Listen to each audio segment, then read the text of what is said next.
আপনার সফলতা, আপনার সাকসেস, এটা সবার ভাল লাগবে না, মনে রাখবেন। সবাই এটা পছন্দ করে না।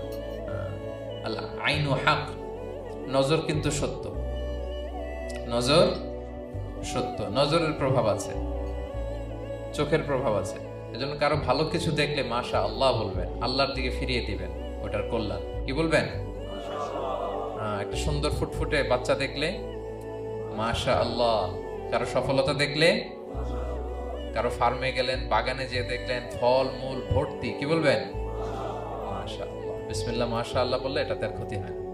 অনেকে বলে যে বাবা মা মাশাআল্লাহ বলা লাগে না, বাবা মা আর নাকি মামা, এই তিনজন নাকি মাশাআল্লাহ না বললে কিছু ভুল কথা, বাবা মারা বলতে হয়। বাবাও তার ছেলের কোনো সাকসেস ভালো কিছু দেখলে কি বলবে? মাশাআল্লাহ, তাবারাকাল্লাহ, অথবা বিসমিল্লাহ মাশাআল্লাহ, এটা আপনারা বলবেন।